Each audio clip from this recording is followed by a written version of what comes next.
Example one is looking at use bind variables, and this is actually a relatively simple example. And we're going to come back and revisit this example later on where we have a chapter that's going to talk a little bit about more about the SQL process and bind variables. But just in the short term, we're going to give you a brief example. In this example, we have an index on one of our favorite tables, tab 1. Okay, and it's based on column B, and we just call it tab 1 underscore B underscore IDX for index. And now we're forming three queries. So the first one is, we're going to look at tab 1 where A equals 1, and they have a little note. We expect it to return one row. Okay. Okay, the second one is we return a count to tab where A equals 2. Because it's a count, we expect all of these to return a row. So it will return a row. Okay, when we have a third one that we expect to return a row. Okay, because we're doing the count of star for the number that match 1, 5, or 100. Okay, when we put these in memory, it will take this statement and search to see if an identical statement exists in the shared pool. And it's basically a fairly dumb algorithm. It's a very simple algorithm. Take the character string, just the way you enter it, and hash it to a memory location in shared pool. And the shared pool is broken up into multiple subpools. One is called the library cache, where the SQL statement lives. And what that does is hash to a header. And on this header, we hang a number of SQL statements that hash to the same location. We can have different statements hashed to one location. We can have 2 or 3 hashed to the same location. Because generally we have less memory than all the possible statements we can map. So we have to allow for there to be collisions on the hashing algorithm. So this was hashed to a certain location, and we'll search the list of SQL statements using a character by character search. We'll search the first character, and note uppercase and lowercase are different characters in a character set. So if you type it upper and lower, even if everything else was the same, it would hash potentially with different memory locations and see them as 2 different statements. We hash this one because they're actually using literal values. They can hash to different memory locations, even if they hash to the same location. Okay, then when we search for them character by character, the characters are different. The ending character is a 1, the ending character is a 5. So they're different SQL. And what we'll do is we'll keep 2 copies in memory. That costs us a hard parse to put them in memory, which is expensive. It costs us a soft parse to search, to see the lookup off the hash list, to finding which hash list it goes to, and then searching to see if it's in there is the soft parse part. Building the execution plan is the hard parse piece. It does the soft and then a hard parse, logically. And we end up doing the same thing for the third one because it's a different set of characters. It hashes to a different memory location. Even if it didn't, when we compared them character by character, they're different sets of characters at the end. They're different statements. We would, because we used 3 different bind variables, we would, through 3 different soft parses, to find out if they're in memory, discover they're not, and do 3 hard parses to put them in. It will make it more expensive. It doesn't seem too bad if you only got 3. What happens if we do that with 1,000 different bind variables? We got 1,000 execution plans in memory that takes more memory. It costs us 1,000 hard parses that cost a lot more CPU. A better way, particularly if these are going to use all the same execution plan, is to use bind variables. Okay, then we would replace the bind variable before execution, but we see it as one plan It would have to do one hard parse to find it. Once it knew where it was, if we were running it from the same session, it wouldn't have to do a soft parse to find it again. And we could just re-execute it third time. So we actually look at what's in memory. If we have the privileges, we can query $SQL, and we can find out what's in memory. We can look at the SQL text and the execution. It used to be in an earlier version, the SQL text only had the first 1,000 characters. These are much less than 1,000 characters. But starting in 10G, we've added the second, we've made them hold the full text now. So you don't actually have to worry about looking at the other table, $SQL_text, to find the full text.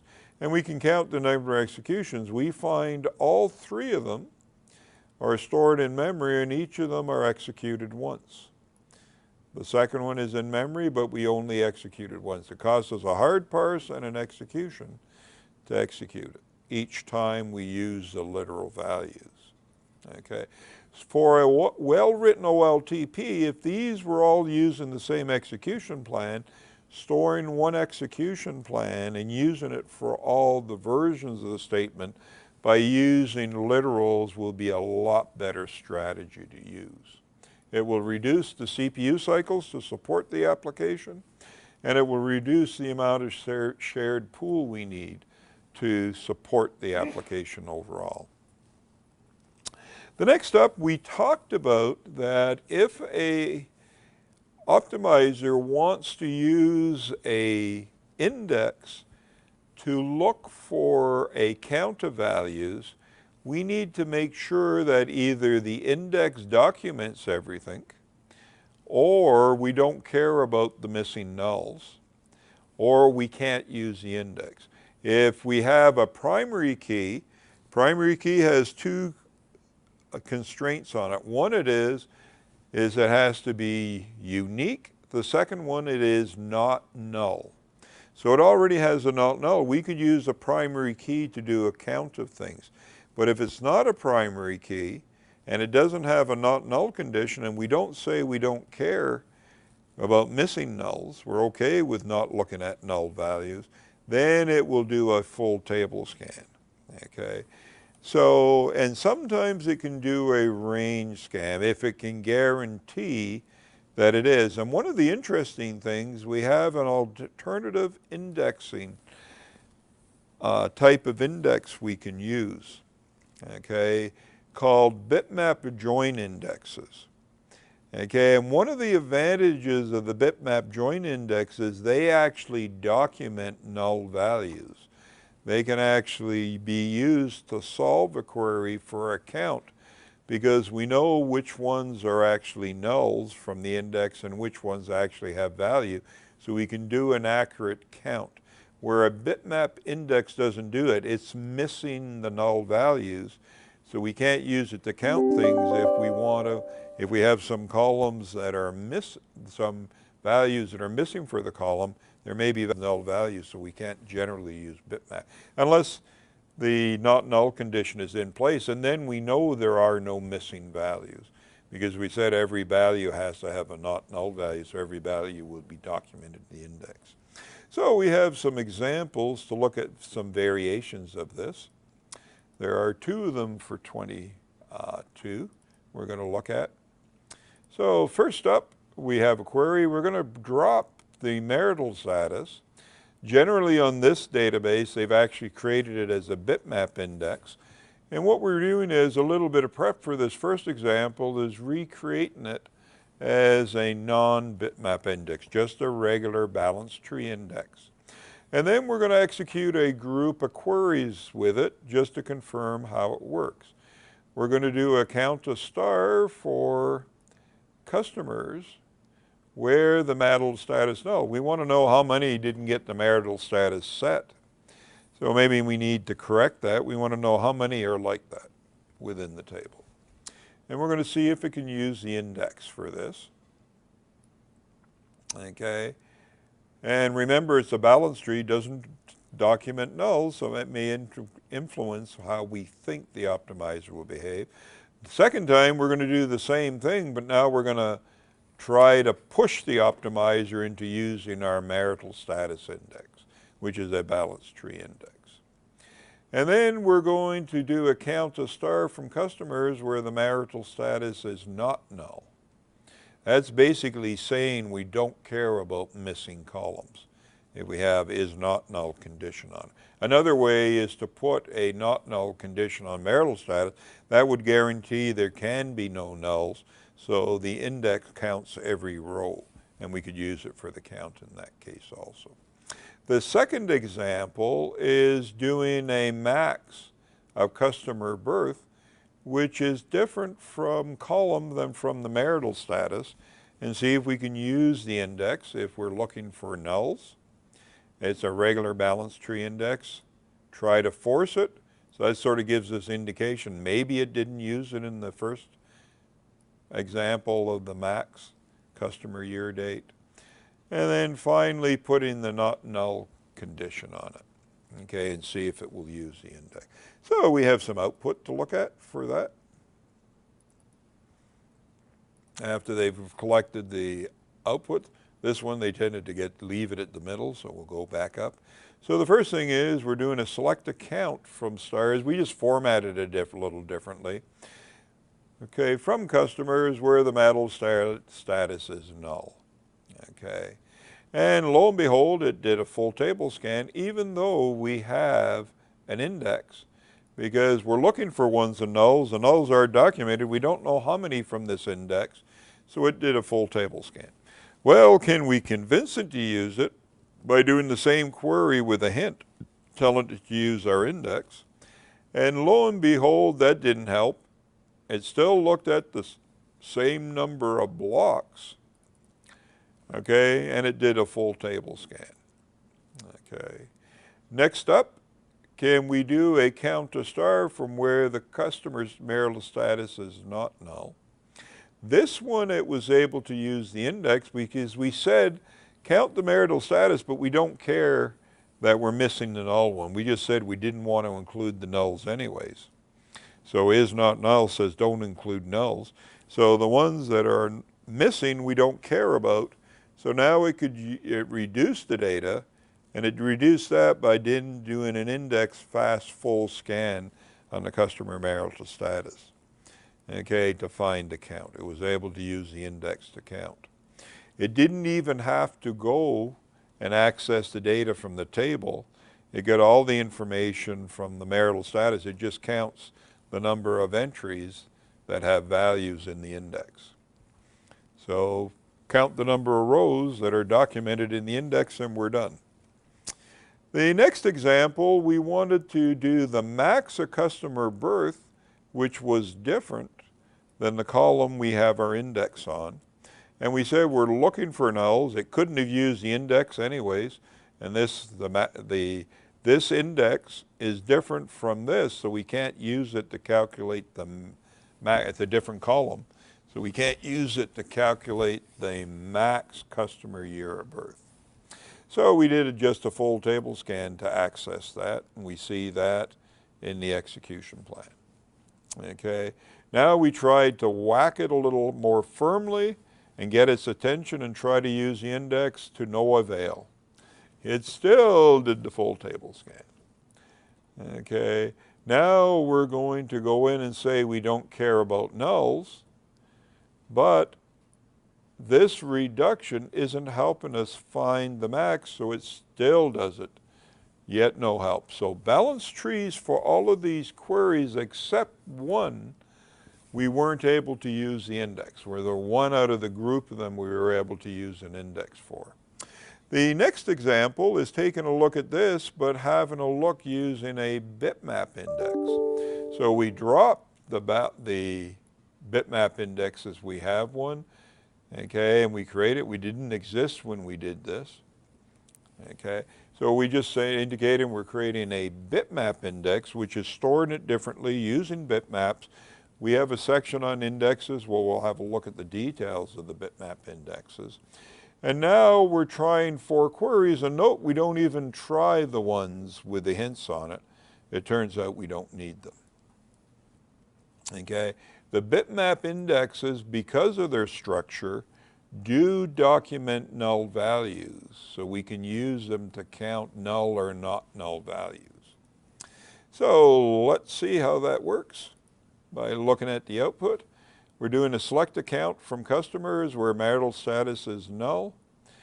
To solve this, we only need to look at 3 blocks to get our count because we used a bitmap index, the customer marital status bitmap index to do it. And we got a nice reduction in time. They were running around 10 1/100th of a second, so 0.1 seconds, so they're pretty fast, but this was even faster because we touched less blocks in memory once again. Then we said we were looking for ones that we didn't care if it was null. And I guess I should load that again because I changed it. That was silly of me. Second time I've done that, but oh well. Okay, trying to show things and I actually did change. So now we added the not null constraint to it. It gets a different answer, so it looked at a different number of blocks to solve this, but once again it was able to not avoid a full table scan and use a bitmap index. It did a fast full scan on the marital status index this time. Okay. The next one is we wanted to do the max customer BERT where it is null. We're back to doing a full table scan. And the problem is this predicate has nothing to do with the max value, okay, we were calculating. If we were doing the count of marital status or the count of rows, it would help us because these 2 columns, we can't use this index to figure out which one is the max, okay. We need to go in and look at the data for customer year of birth and look at it. So we're back to doing a full table scan. And the second one, it did it. Because once again, same issue, whether we're worried about nulls or not worried about nulls, we're looking for the max of a value on a non-related column that meets this condition, so we have to make sure both are satisfied. We get the max value for the either not null or the null values. So it ended up doing a full table scan for both of them. Okay, let's move on. Okay, 23 is a little example of tuning starred queries. Once again, like partitioning, it's really towards the data warehousing. We were forced to keep it simple, but for the data warehousing people, we put a little bit in anyways. So this was looking at a data warehouse. We have the sales table that has a composite index that joins it with a group of dimension tables. Okay, and we're looking at the products table that also has an index on the product ID. And what we want to do is query the sales table and get the products ID between a range of values between 130 and 150, and the customer IDs between 10,000 and 10,100. Okay.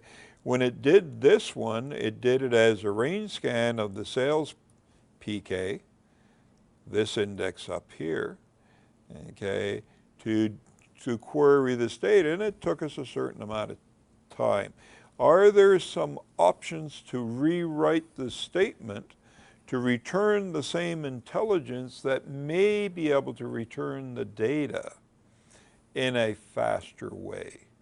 So most of what we looked at in this lesson is how do we rewrite the query, sometimes in conjunction with other things such as changing a table. So let's look at this example data. So for this one, we have our query. We have 2 examples of it. Okay, we're doing our original query, the sum of amounts sold from sales between these ranges. Then we're going to whack it a little more firmly, try to get the optimized retention. We want you to use our index, okay, and see what happens. Then we do a second version where we do it as the join of the products in the sales table as an equal join to see if it opens up some additional access paths for us to use. And then once again, we switch to make sure it's using a nested loop. So let's look at the output for these. Okay, we have the first one, okay, where we're doing just from the table. It touches 1385, and it did do a range scan on the sales PK, which was what they showed us in the previous one. Now, interesting enough, this is the sales PK. By hinting on the same table, we're not giving the optimizer any more knowledge. If it didn't use the one you want, adding the hint might be useful. Since that was the one it used, it gives us the exact same execution plan. In my way of thinking, it was a waste of time putting on the hint. It was already doing that by default. If it didn't do it by default, then maybe the hint would allow us, so it's not using an index you want, using an index to use an alternate index sometimes can be a useful test. In this case, it was one it was going to use anyways. It didn't bias anything. Doing it as a join is an interesting way of doing it. It actually took more blocks to touch, so generally go with the one with less blocks. If you actually look at the results, it actually took a little less time than the previous versions, which was 0.08. It got it down to 0.01.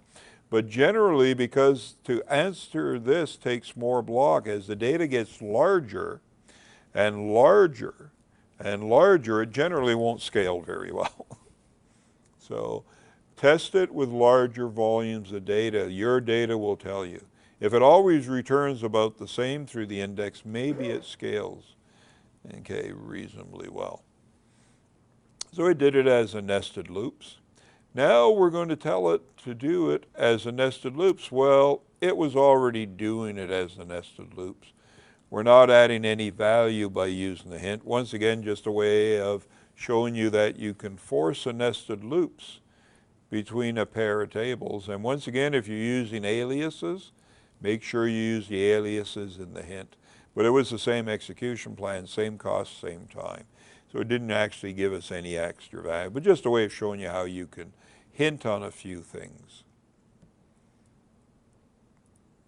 Okay, next up is having a look at creating a new index, whether it will help out. So we have a cost PK that has the product ID, the time ID, and the promo ID in the channel in it. And we want to know if it will help with a particular query. If we have the product ID as the original index by itself, we could use the index perhaps to reduce the data and then go have a look at the rest of the data we need. We'd have to pull the time, the promo, channel, and unit. What is sometimes interesting to the optimizer, if it can find an index that returns all the data. And in this case, it did it as a full table scan of the 28 partitions that make up the customer table. This was another partition table, and it did it as a full table scan. So we have some variations on this theme to look at. Okay. The first one in 24, was this 24 or 23? 24, is to have a look at our setup. We did a little bit of inserting data. We wanted people to see what we were just in preparation to make this a little more interesting to run. And that was our setup on it. And now we get into the first query, which is basically what they showed us on the board.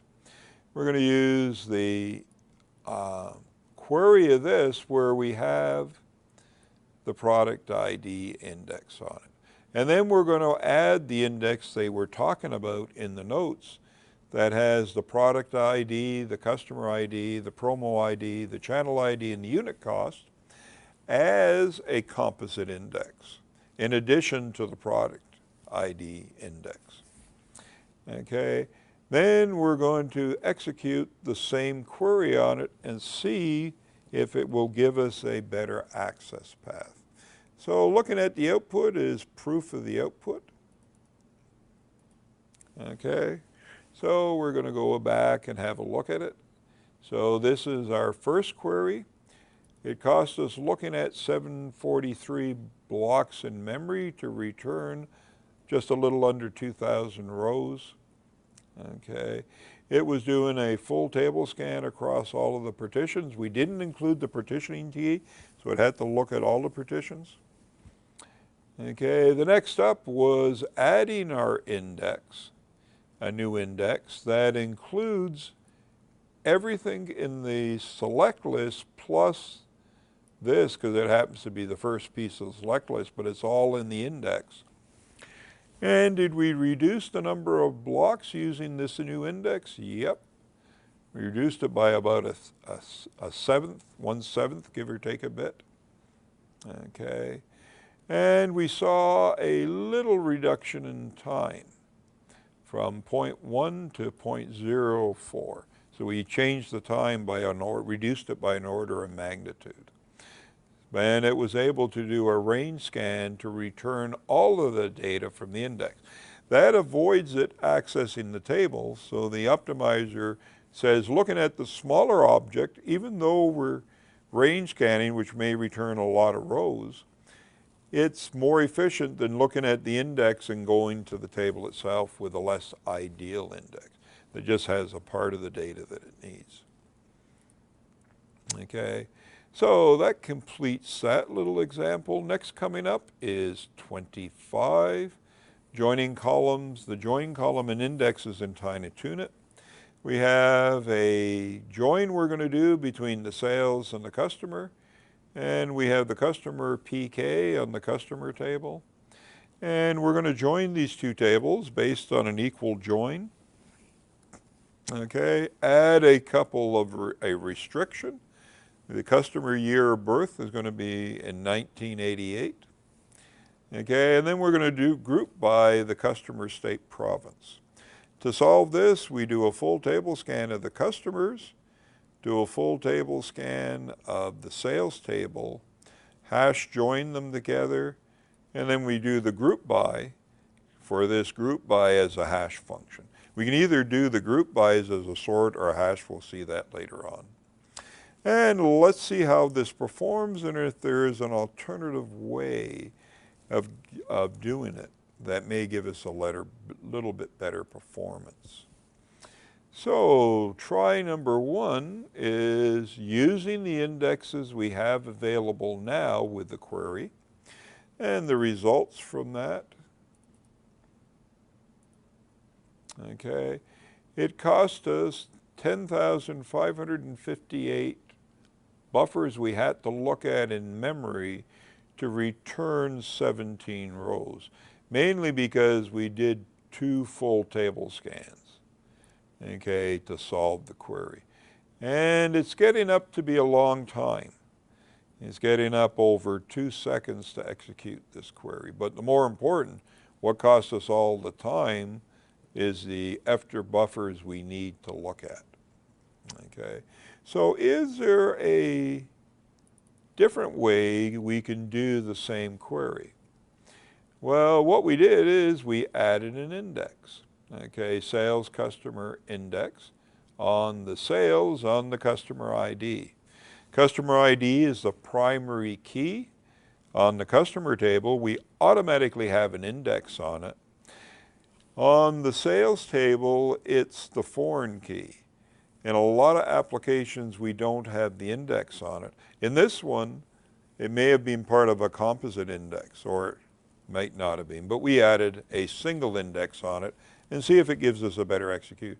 And then on top of that, we said, hey, optimizer, use our index. Please pay attention to this particular index for me. And then we execute it, and let's see how it performed. Whether it's better or not, the proof is in having a look at the results for all of these. So we reduced the data by an order of magnitude. It was, where is my output for one? It was 10,000 for the first one. We got it for the second one. We've got it down to 2849 we had to look at. And we also see a nice reduction in time. Now the elapsed time, we're still looking at a number of blocks because this sales table has got 1,000,000 rows in it. We're still looking at over a second elapsed time, but the CPU time is well under a second. And we did it as a nested loop, using an index scan on one side, using a full table scan on the smaller table, and probing the index to find the match. And then after we joined them together and returned the rows, we did a group by function to do the grouping for our calculation. And that gave us a reduced cost overall from the original method. So that gave us a nice reduction by giving an extra index on the foreign key. We don't automatically put indexes on foreign keys. For a lot of applications, do a natural primary key for foreign keys, so having the index on the foreign key a lot of times gives us a better execution plan. Somebody needs to add it if it gives you a better execution plan.